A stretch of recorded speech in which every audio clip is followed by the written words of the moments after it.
estar ahí con el Señor. Los santos van a ir marchando al cielo. Capítulo 11 de Apocalipsis, pero antes voy a orar. ¿Oramos? Amado Dios, agradecemos estos momentos que podemos estar aquí, reunidos en tu nombre, con el deseo de aprender de tu palabra. Señor, viendo este libro de las revelaciones que tú nos has dejado de lo que va a suceder en el tiempo futuro. No sabemos cuánto pasará, pero tú tienes todo determinado, todo bajo tu control, tú conoces todo. Pedimos que tu Espíritu nos guíe, nos lleve a toda verdad, Señor, que tu misma palabra nos hable y nos ayudes a comprender lo que iremos viendo. Gracias porque nos da un día hermoso, nos has cuidado, nos has bendecido y nos hace andar muy bien. Damos las gracias, Señor, a través de nuestro amado Salvador, el Señor Jesucristo. Amén. Bien, como siempre, cualquier cosa me interrumpen, me preguntan, estoy para eso y por ahí me puedo expresar mal, así que así, sin miramientos, sin problemas, me van haciendo preguntas. Capítulo 11 en mi Biblia, yo lo tengo separado en dos partes.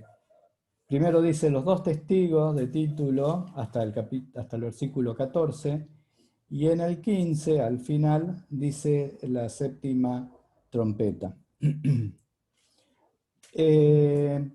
Pero hay una tercera separación. Si ponemos ahí el PowerPoint, vamos a poder ir viendo que entre el versículo 1 y 2 está un tema distinto a los que continúan. Porque, fíjense, 11:1 y 2 dice Juan con caña para medir el templo. Luego del 3 al 13, está hablando de los dos testigos, quiénes son, todo eso ya lo vamos a ir viendo. Dice ministerio, muerte y vida. Y del 14 en adelante, el 14 dice el segundo, ahí pasó, viene el tercero, y ahí viene la séptima trompeta.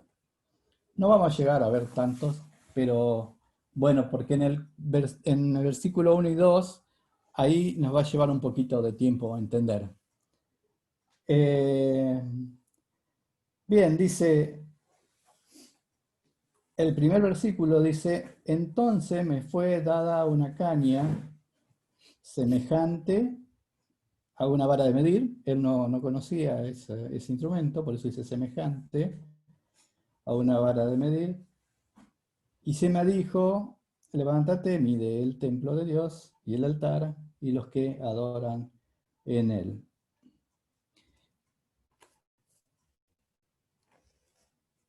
Tiene distintas órdenes aquí. Pasamos a lo siguiente. Dice, me fue dada, está hablando Juan, me dijo, si lo unimos con el capítulo anterior, con el 10, era el ángel fuerte el que le estaba hablando, el que le dio el librito que se lo coma. Y acá continúa dándole orden.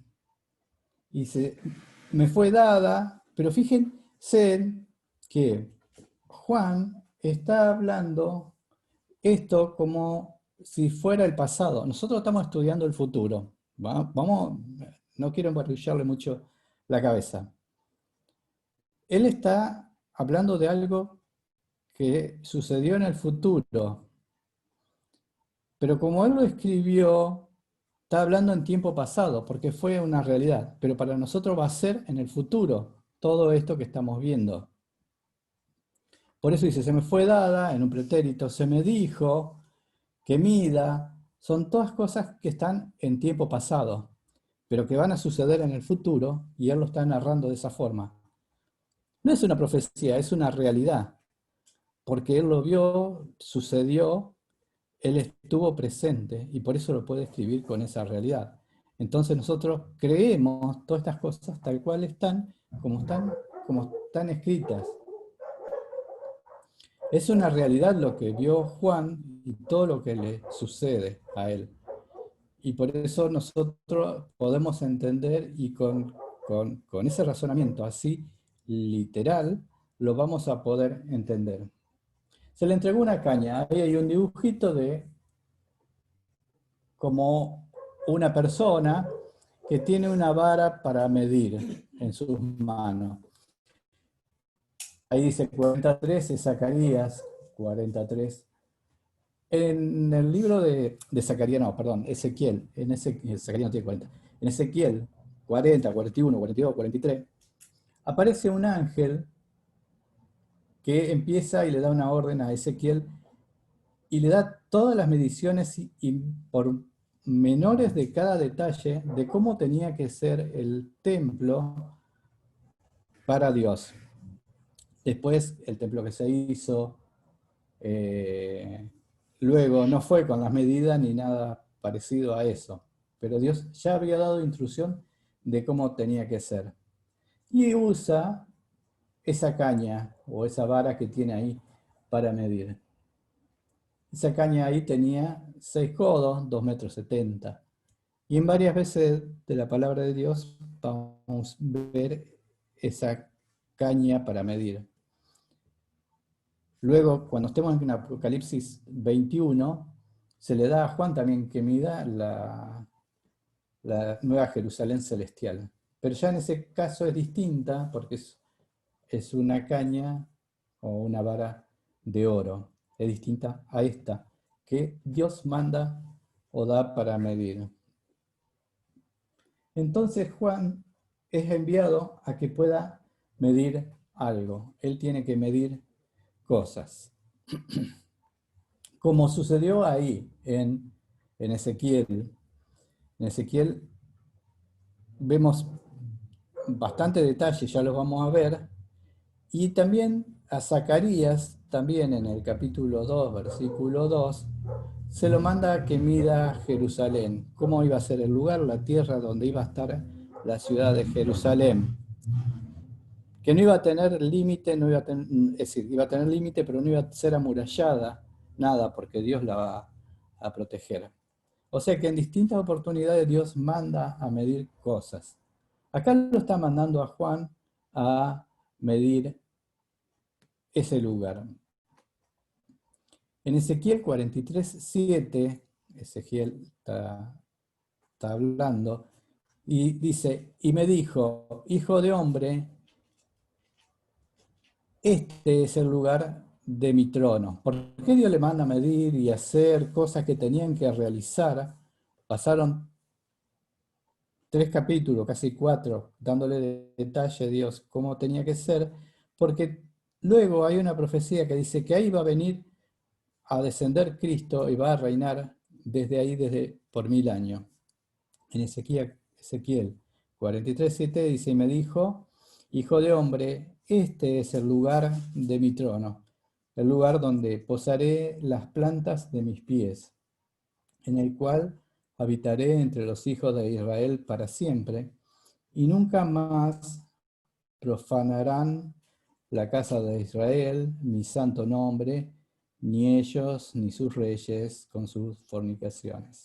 Porque vamos a ver una profanación también que sucedió en ese lugar. Entonces, Dios tiene todo organizado hasta el último detalle.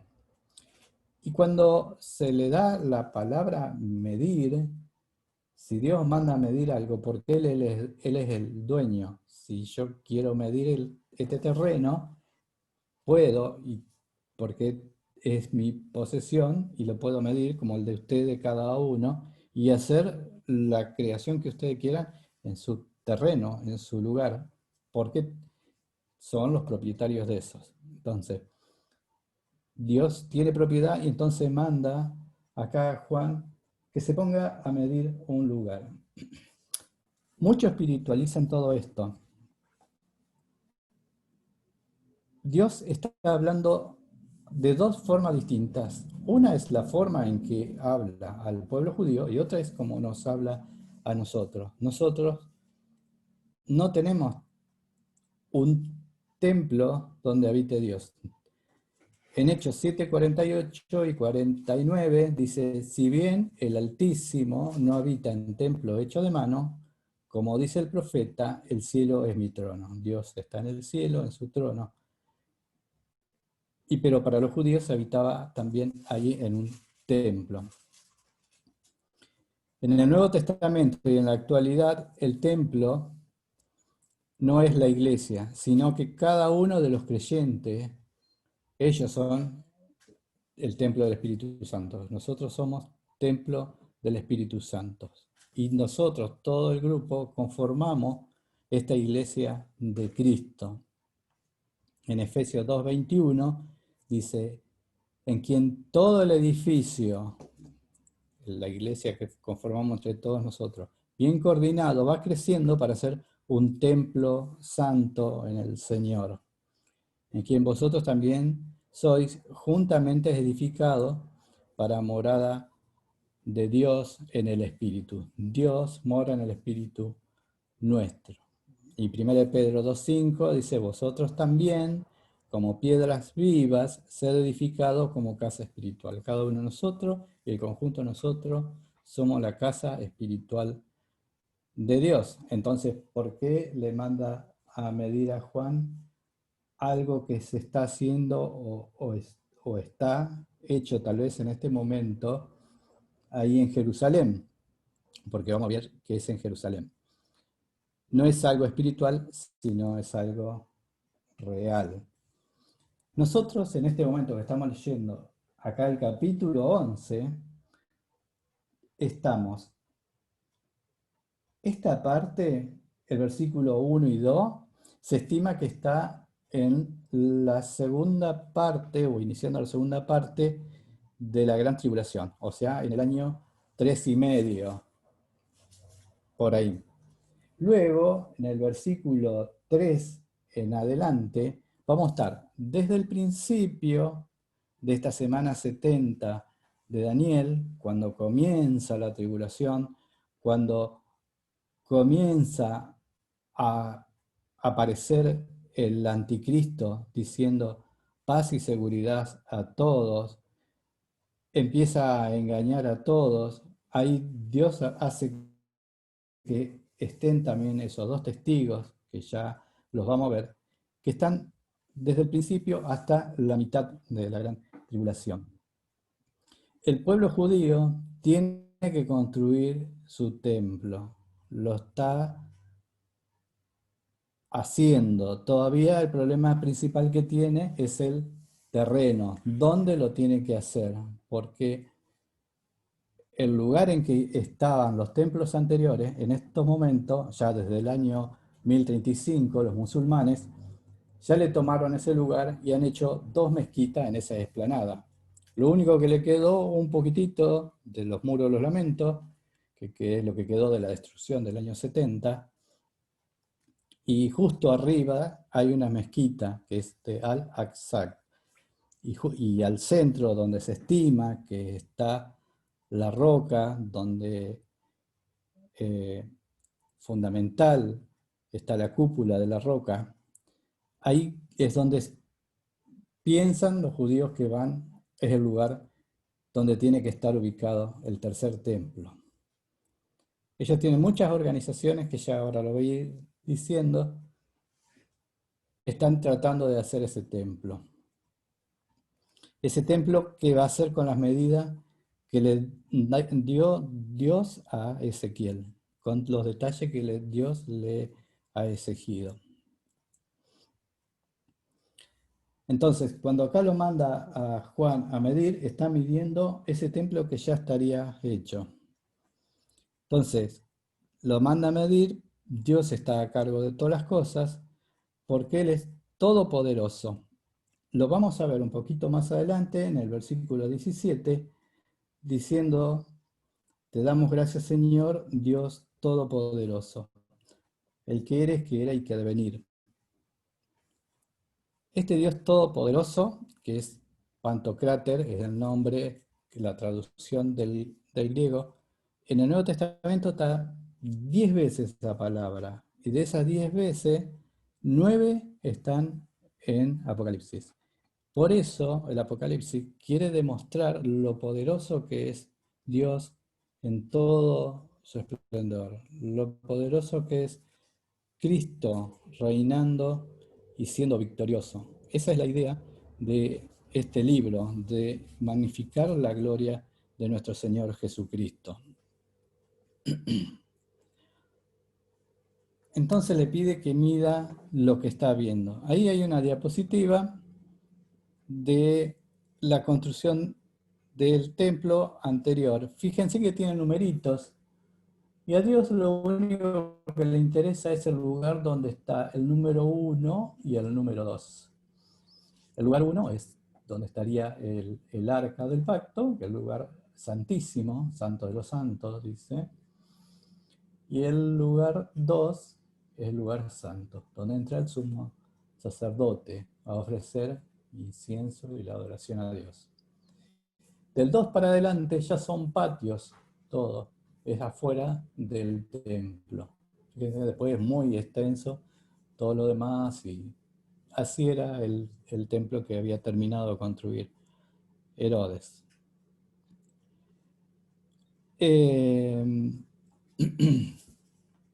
Y le pide también que mida el altar. Cuando habla del altar, habla del altar que hemos estado viendo anteriormente, ese altar de oro donde iban las oraciones. Dios le interesa la parte santa y las oraciones del pueblo judío.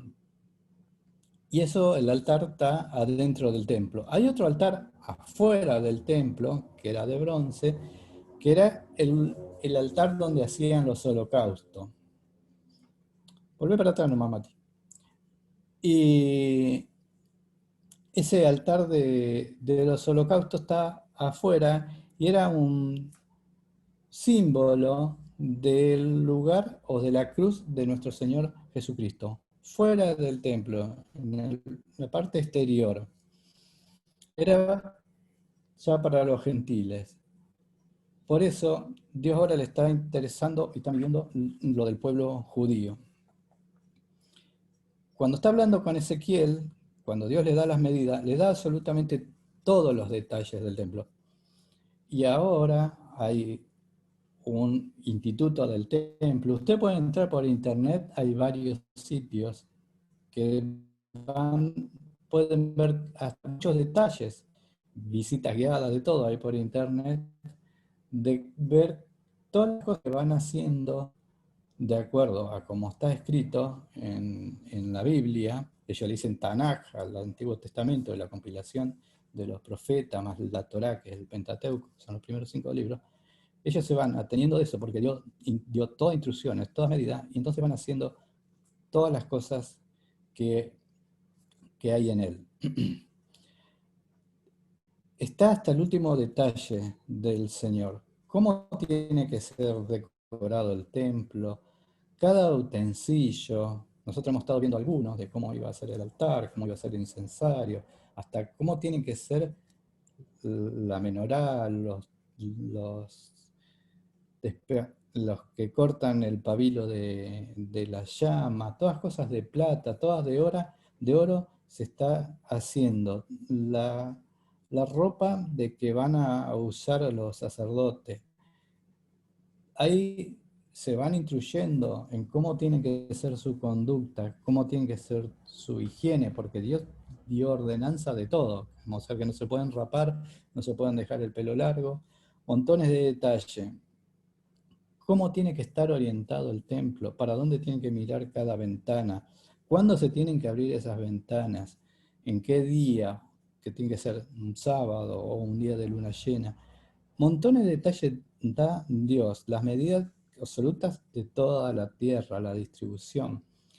Están tan avanzados que están formando la vaca roja, que ellos se llama Aduna Pará, que es la que usaban para hacer el agua para purificarse los sacerdotes. Esa vaca la quemaban y con la ceniza la mezclaban con agua y con ese agua se tenían que bañar antes de entrar en esos lugares santos. Como eso está en Números 19, ahí dan todos los detalles. O sea que se va preparando absolutamente todo, todo ya está muy cerca. Todo esto quiere decir que el Señor también está cerca, la venida del Señor. Porque cuando se vaya a hacer el templo, el Señor va a venir a buscar su iglesia. Y luego va a pasar esto que estamos leyendo y que vamos a leer. Los judíos en la actualidad están haciendo todo basándose en el Tanakh, que es nuestro Antiguo Testamento, y los profetas, sus sacerdotes, todo eso piden su construcción que sea construida. Y cuando va a construirse, va a empezar esa era mesiánica, como la podemos ver y estudiar en el libro de Ezequiel. Los judíos están separados en distintas corrientes y doctrinas. Los más ortodoxos oran 3 veces al día y en la primera oración que tienen le están pidiendo todos los días a Dios la construcción del templo. O sea que a Dios le está llegando montones de oraciones de su pueblo pidiendo que se pueda construir ese templo. Cosa que lo pueden hacer ellos. Tienen todos los elementos para hacerlo. Son una nación. El problema que tienen es que el lugar donde lo quieren hacer es una tierra ocupada por los enemigos, por los islámicos. Ahora están haciendo nuevos estudios porque ellos tuvieron mucho tiempo parado porque pensaban que el último templo o los templos anteriores estaban justo abajo del Domo de la Roca.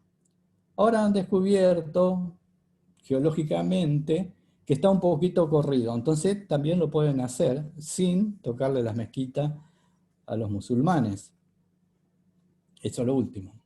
También hay muchos poderes económicos a nivel mundial que están poniendo mucho dinero para poder realizar todo esto. Así que cada vez es más eminente todo esto. Hay otra corriente también, que en algún lado me lo puse, que, bueno, yo voy a llegar, que es un movimiento más radical, son más agresivos. Hace poquito tuvieron ahí una intifada, se pelearon con los musulmanes. Hace poco porque le quisieron tomar la tierra fue ahora, luego de que se levantó un poco esta veda del coronavirus, un grupo de, digamos, gente común, pero fanáticos judíos, fueron y quisieron tomar el lugar de donde estaba una de las mezquitas. Pero el mismo ejército israelí los sacó. Va a tener que ser por las buenas, donde consigan ese terreno y puedan hacer el templo. En internet pueden entrar a www.templeinstitute, en castellano se lo estoy diciendo, .org, o ponen el Instituto del Templo y pueden ir viendo todo esto que les estoy contando.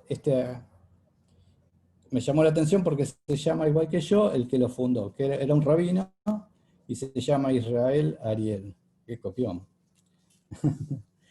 Bueno, entonces vemos que se va formando el templo, se va haciendo todo esto. Yo tenía una diapositiva ahí que estaban ya más adelante está uno de los planos originales de cómo se va a hacer. Luego hay una copia de la menorá, que también que ya están hechas en oro. Y esto es un plano de cómo, fíjense que dice ahí Template Institute, bueno, y acá hay ejemplos de cosas que ya están hechas, que esto es fundamental para ellos, van al lugar santo y enfrente del lugar santísimo. Esto ya lo tienen todo hecho y están esperando que se diga y se arme. El anticristo le va a dar lugar a ellos, avanzamos un poquito, y va a estar entre medio de ellos, van a poder ellos ir congregándose en ese lugar, van a empezar supuestamente con hacer sacrificio, ese tema también está en veremos,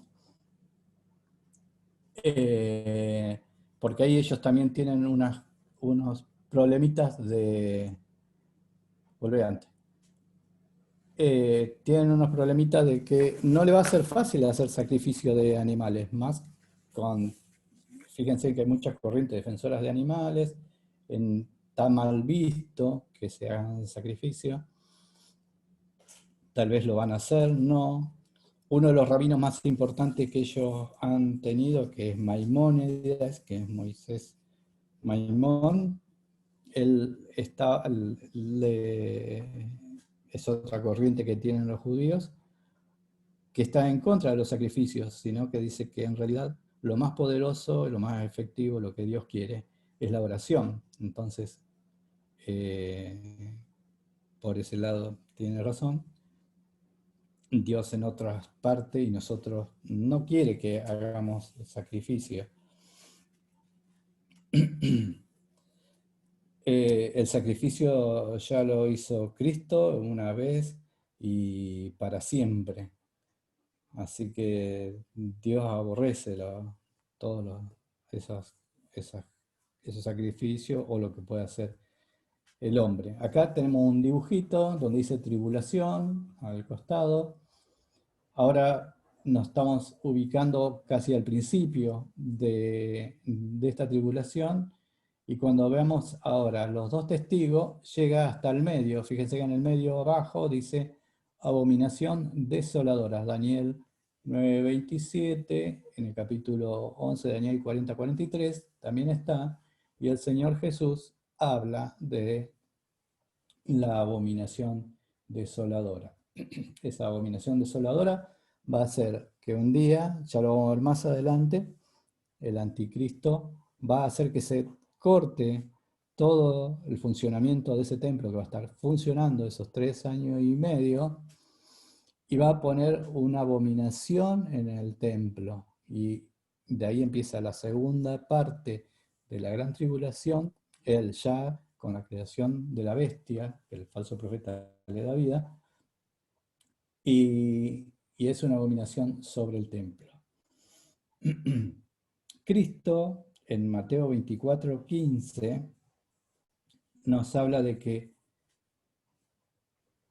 dice, por tanto, cuando veáis en el lugar santo, vimos que el templo se va a hacer en ese lugar santo, va a haber la abominación desoladora de que habló el profeta Daniel. El que lee, entienda. Entonces vamos a tener que estudiar a Daniel para poder entenderlo. Entonces los que estén en Judea huyan a los montes y sigue hablando Jesús y que no sea un sábado y que no sea en invierno porque se complicaría todo. Imagínense, si es en la actualidad, los sábados no anda ni transporte ni nada en Israel. Así que el que tiene que huir, huya como sea, nos está diciendo el Señor. Muchas cosas, vamos a ver detalles que yo voy encontrando.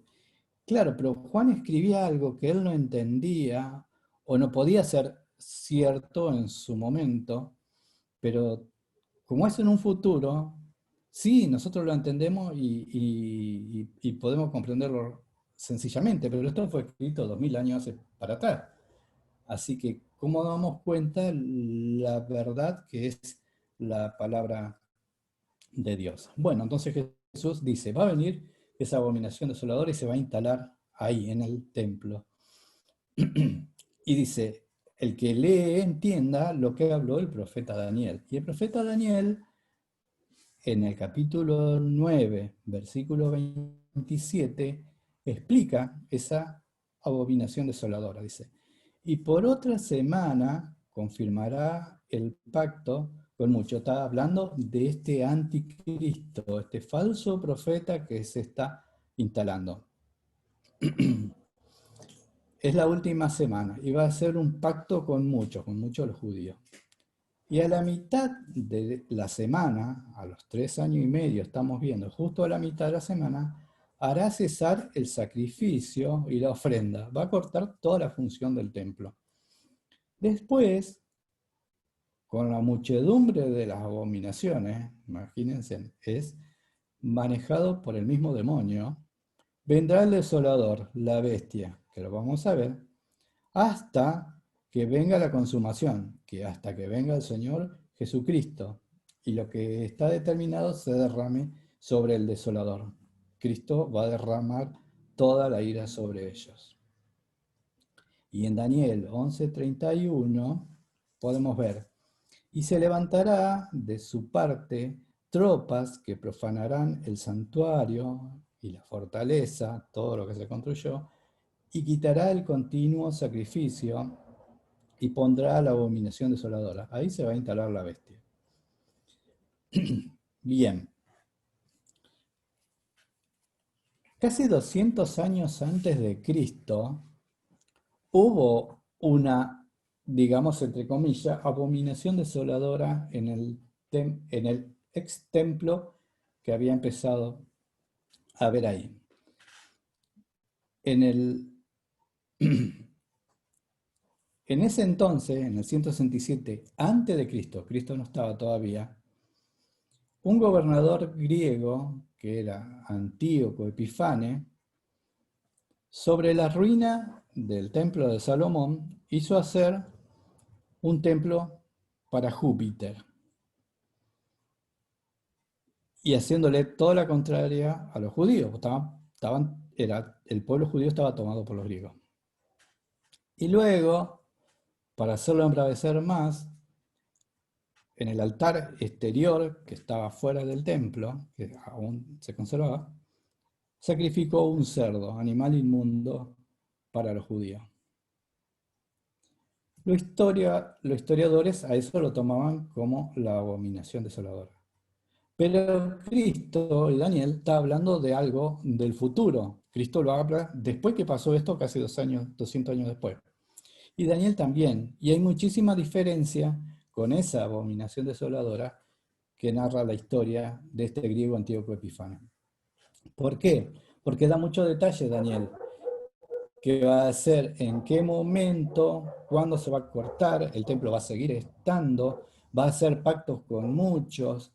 Mientras que este hombre nada que ver, hizo algo totalmente distinto.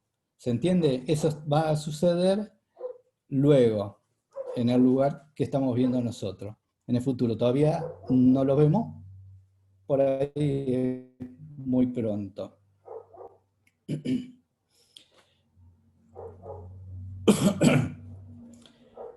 Daniel 12:11 sigue explicando, desde el tiempo en que se ha quitado el continuo sacrificio hasta la abominación desoladora habrá 1290 días. Vamos a ver estas cifras. Acá dice 1290 días porque es un mes más, pero vamos a ver varias veces 42 meses o 3 años y medio o 1200 días, que es lo mismo. Ahí va a venir la consumación de Cristo, luego de que se corte el continuo sacrificio del templo, los engañe totalmente ya a los judíos Satanás y sus emisarios, y empiece a reinar desde ese lugar. Detalle del anticristo lo vamos a ver en Apocalipsis 13, y en el versículo 14 nos dice, y engaña a los moradores de la tierra con las señales que se le ha permitido hacer en presencia de la bestia, esto es el falso profeta, mandando a los moradores de la tierra que le hagan imagen a la bestia que tiene la herida de la espada y vivió. Bien, esa es la nueva ley que empieza a poner y luego a exigir que se adore a la bestia. Eso vamos a ver un poquito más adelante. Pablo también está hablando de este mismo tema en 2 de Tesalonicenses. En el capítulo 2 Versículo 3 y 4 dice, nadie os engañe en ninguna manera, porque no vendrá sin que antes venga la apostasía y se manifieste el hombre de pecado, el hijo de perdición. Pablo está dando pasos que van a pasar. Primero, apostasía. Nadie va a tener fe o no le van a interesar las cosas de Dios, o cosas muy superficiales, livianitas, o cosas que puede hacer el hombre. Porque fíjense que las religiones de ahora son así. Prometen cosas, van a hacer prosperidad, aprenderán dos o tres cantitos, dejen las donaciones y está todo arreglado con Dios. Ya que Dios no necesita dinero ni nada de esas cosas. Habla de salvación, Él pagó, Él dejó todo listo, quiere hijos obedientes que le sean fieles a Él. Y esa es la apostasía, a nadie le importa nada, a nadie le va a importar estudiar la Biblia, a ver si lo están engañando o no. Cristo cuando venga a buscar a los suyos dice, hallará fe en la tierra y porque la apostasía estará a full. Entonces, Pablo nos está diciendo, esto va a suceder cuando venga la apostasía y se va a manifestar este hombre del pecado, el hijo de perdición. Se empieza a manifestar este anticristo, el cual se opone y se levanta contra todo lo que se llama de Dios. Por eso es anticristo o antidios. O es objeto de culto, tanto que se sienta en el templo de Dios como Dios, haciéndose pasar por Dios. Mire que claro, Pablo también dice lo mismo, 2000 años ante atrás, a hoy y a cuando suceda, no sé cuándo sucederá, esa persona, ese que se hace pasar por Dios, se va a sentar en el lugar que le corresponde a Dios y se hace pasar por Dios. Por eso ahí vamos a ver la abominación desoladora. No es una interpretación espiritual, hay otras sectas que dicen que todo es espiritual, todo esto lo que estamos leyendo es espiritual, pero va a ser una realidad. Va a ser totalmente literal y va a haber nuevos ídolos y la gente va a terminar adorando a esos ídolos. Va a existir ese falso Mesías que es real y el que adore a este falso Cristo no es de Dios. Por consiguiente, no forma parte del templo espiritual suyo porque pertenece al diablo. Nosotros como iglesia sí somos un templo espiritual. Pero acá, fíjense, la orden que le da a Juan es medir el templo, el altar y la gente que adora ahí. Dios sabe cuántos son sus adoradores, saben cuánta cantidad. Pero le dio una tarea aquí a Juan. Acá lo tengo, dice, se llama, hay otra organización que yo le decía, se llaman Fieles del Monte del Templo. Y uno de sus eslogans dice, continuaremos nuestra lucha hasta que la bandera israelí esté ondeando sobre el domo de la roca. Son fanáticos. No quieren nada, los quiere parar. Por eso dice, en Israel hay lugares de estudio que son entrenados para el sacerdocio. Aprendiendo, están estudiando todo cómo hacer los sacrificios, tienen todas las herramientas para hacerlos también, para cuando el templo esté construido. Bien, entonces ese templo judío, ese tercer templo, va a ser real y va a funcionar por 3 años y medio hasta que el anticristo le dé vida a la bestia y se convierta en el Dios de esta tierra. Fíjense en el versículo 2, dice, pero el patio que está fuera del templo, déjalo aparte y no lo midas, porque ha sido entregado a los gentiles, y ellos hollarán la ciudad santa 42 meses. El patio de afuera no le interesa al Señor. Si el templo se hace en ese lugar, en esa explanada que hay ahí, y van a quedar las dos mezquitas, son lo de afuera, no tiene nada que ver. Son contrarios a las cosas de Dios. Son gentiles para el Señor, no es su pueblo judío. El patio va a pertenecer a otra religión, al Islam. Por eso el Señor está diciendo, el patio no lo mida, el patio afuera. Reflexionemos de vuelta, esto fue escrito hace 2000 años y está hablando de estos detalles, que nosotros ahora podemos tomar detalle y tratar de entenderlo, de qué se trata. Y que va a ser hollado, pisado, pisoteado, quiere decir, con desprecio. Y da un tiempo, que va a ser los 3 años y medio siguientes. Le quedan todavía 1260 días, acá como decía, 42 meses. 42 meses son 3 años y medio. Que este periodo que está hablando ahora, del cual va a ser pisoteado, es la segunda porción o la gran tribulación. En Apocalipsis 13:15, no, 13:5, dice a la bestia, en realidad a la bestia, también se le dio boca para que hablase grandes cosas y blasfemia, y se le dio autoridad para actuar 42 meses. Ahí empieza su reinado a la mitad de la semana septuagésima de Daniel, empieza a actuar ahí la bestia. Hablaba grandes cosas y blasfemia, y también coincide que va a estar 42 meses. Bien, vimos que acá en estos dos versículos vimos una parte de lo que va a suceder con el templo que va a ser el pueblo de Israel. Ahora nos corremos vuelta en el tiempo y empezamos en la punta de esta misma tribulación con el versículo número 3.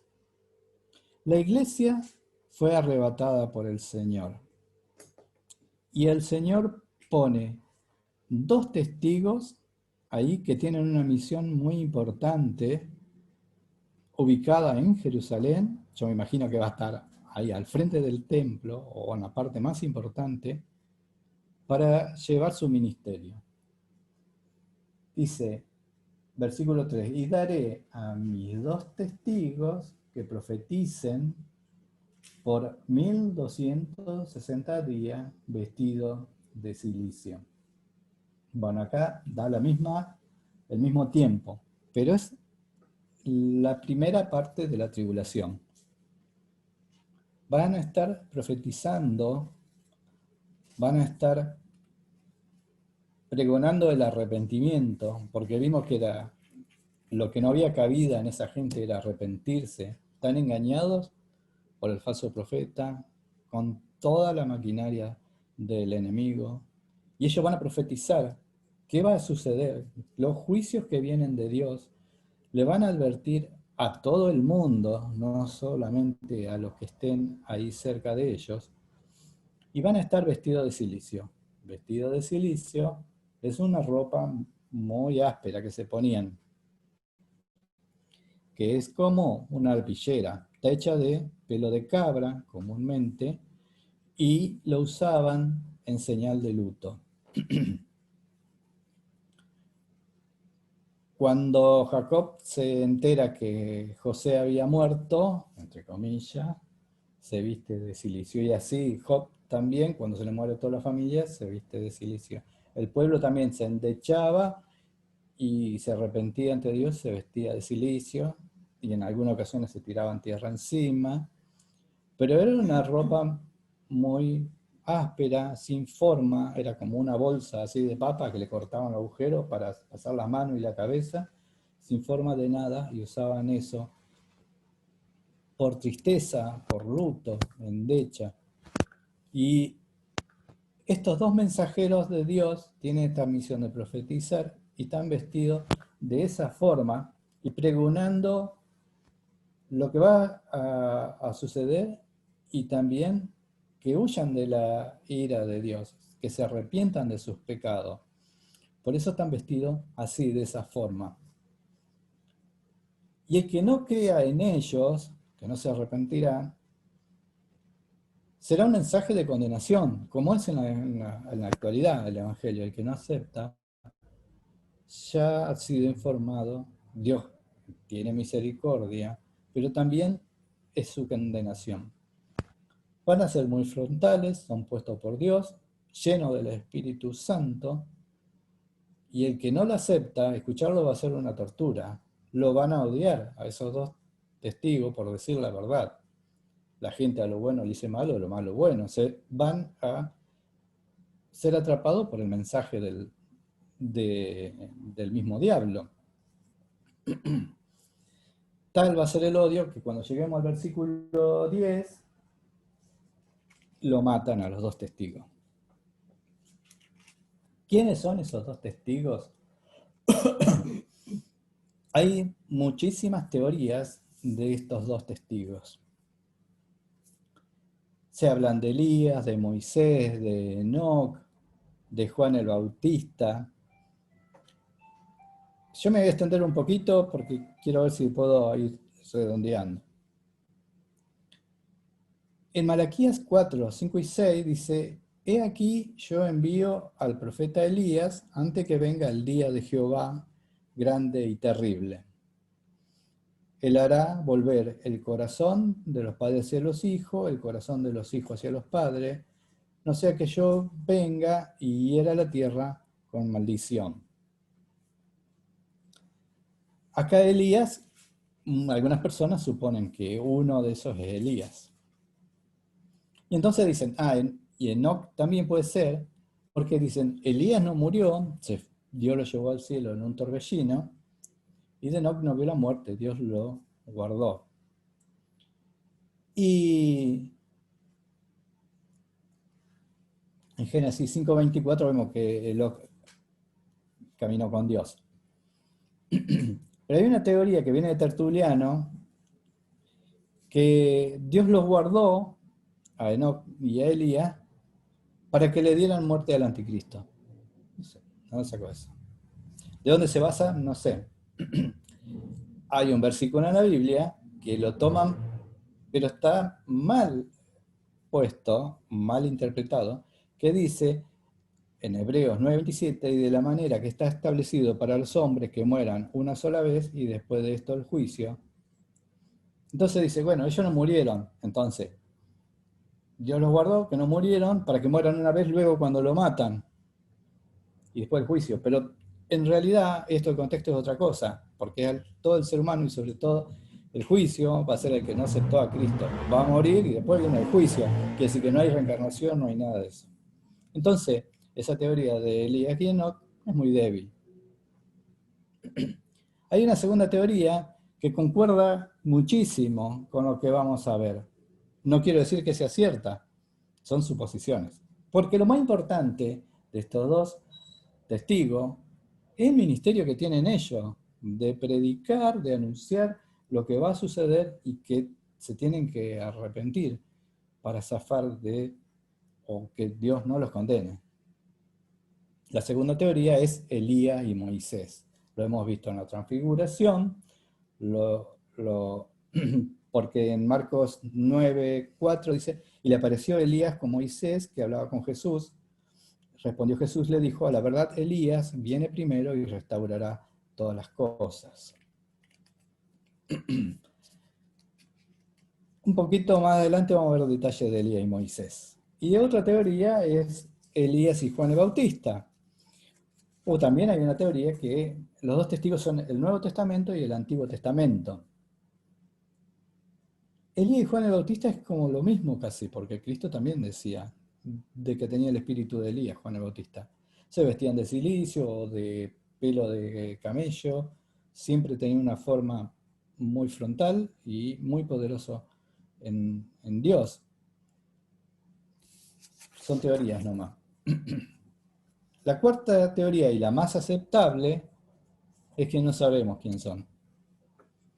Eso lo determina Dios. Y está en la soberanía de Dios que Él va a poner quién va a ser esos dos testigos.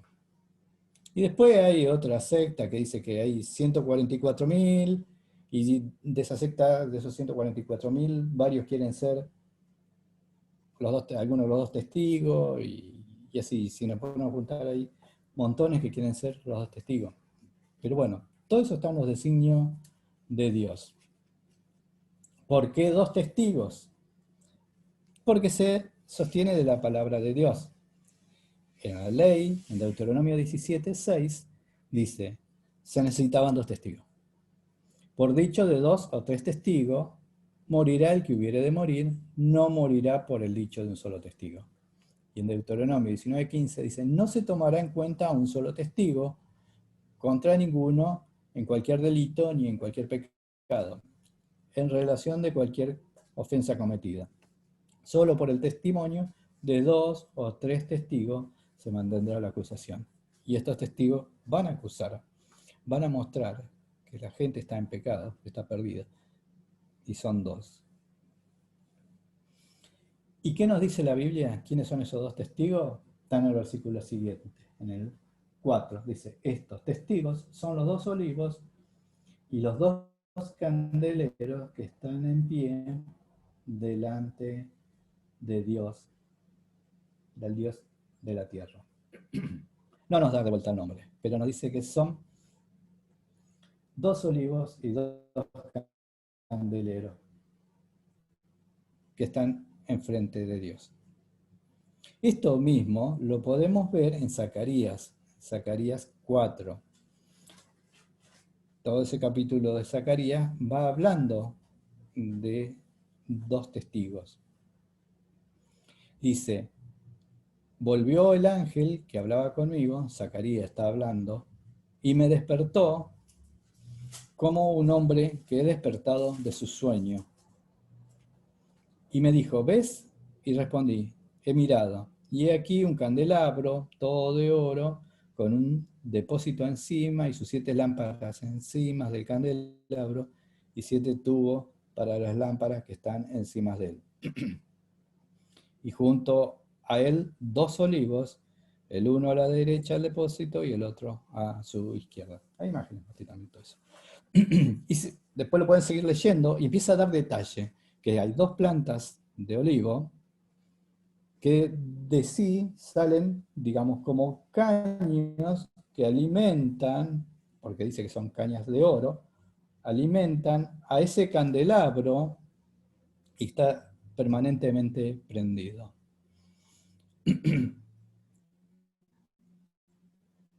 El candelabro trae una iluminación. Estos 2 testigos están trayendo luz a las naciones, están trayendo la presencia de Dios.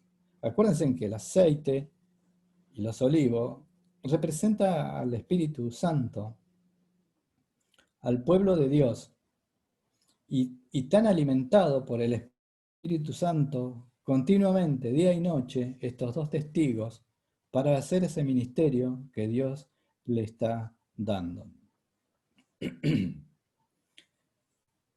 Y esta visión que tiene Zacarías se cumple acá, se había cumplido ahí también porque hacía referencia a Zorobabel y a Josué, que era sumo sacerdote en ese entonces, y luego tiene referencia esa profecía a estos 2 testigos, porque en el versículo 14 de Zacarías 4 dice, y él dijo, este ángel que lo despierta a Zacarías, estos son los 2 ungidos que están delante del Señor de toda la tierra. Son los representantes de Dios adelante de toda la tierra por esos 3 años y medio.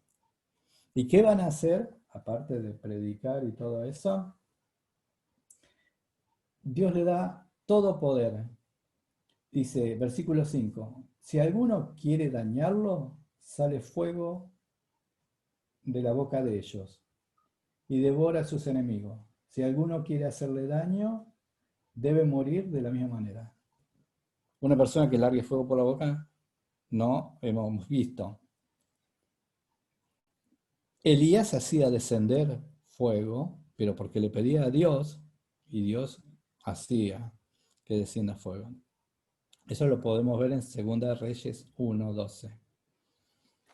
También Moisés, cuando están en contra de su autoridad, que los hijos de Coré ofrecen fuego extraño, también son destruidos por fuego. Esto lo podemos ver en Números 16:35. Si alguien los quiere matar, no pueden. No sé, dice, con lo mismo que lo quieren matar, son muertos. Si le tiran un tiro, no sé, se le explotará la pistola, no sé cómo será. Pero la palabra de Dios no dice eso. No sé, si le tiran una flecha, volverá hacia ellos. Porque Dios les dio ese poder. Si alguno quiere dañarlo, sale fuego de su boca y devora a sus enemigos. Y si alguno quiere hacerle daño, debe morir de la misma manera. Mueren la persona que quieren dañar a estos dos testigos, mueren de la misma forma en que quisieron matarlo. Como es, no sé, pero son cosas de Dios. Versículo 6, voy avanzando, porque son todas cualidades. Estos tienen poder para cerrar el cielo, a fin de que no llueva en los días de su profecía, y tienen poder sobre las aguas para convertirlas en sangre, y para herir la tierra con las plagas cuantas veces quieran. Esto lo vimos también con Elías y con Moisés. Elías cerró el cielo 3 años y medio, y acá 3 años y medio, siempre el mismo número. Dios elige esos números. ¿Por qué? No sé, pero son cosas de Dios.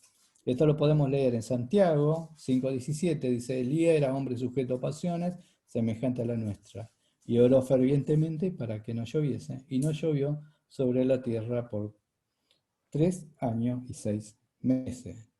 Y otra vez oró, y el cielo dio lluvia, y la tierra produjo su fruto. Recuerden también que vamos a ver que hay montones de plagas cuando se desaten los rollos, que se va a contaminar el agua, que cada vez va a haber menos agua, que se va a convertir en sangre, y si aparte no llueve, todo un caos. Elías cerró el cielo, pero Dios lo cierra, no es que Elías lo podía hacer, sino que Dios lo hacía. Y con Moisés, dice acá, que le van a venir, van a tener poder sobre las aguas para convertirla en sangre y para herir la tierra con toda plaga cuantas veces quieren. Moisés también, no es que Moisés tenía poder, sino que oraba y estaban las plagas que eran enviadas por Dios, pero lo usaba a Moisés. Lo podemos ver en Éxodo, del capítulo 7 hasta el 12, todas las plagas, y también el agua se convirtió en sangre. ¿Quieren que continúe a terminar esto de los dos testigos o lo dejamos para el jueves que viene? Como, dependen cómo estén ustedes, si están cansados, si no, yo sigo. Pueden escuchar, los puedo escuchar y me contestan. Tomo agüita mientras. Seguí el jueves, Ariel. Volví a Dale. tomar un Bueno. poquito para atrás y volví el jueves para que se entienda bien. Dale, sí, porque hay muchísimas cosas para ver y que lo vamos a confrontar con la realidad también. Cosas que van sucediendo. ¿Sí? Bueno, ¿alguna pregunta de lo que hemos visto hasta ahora? Ariel, Sí. sí, quería repetirme donde dijiste de www para buscarlo del templo. Instituto del Templo, pone. ¿Cómo? Instituto del Templo. Ah, bien.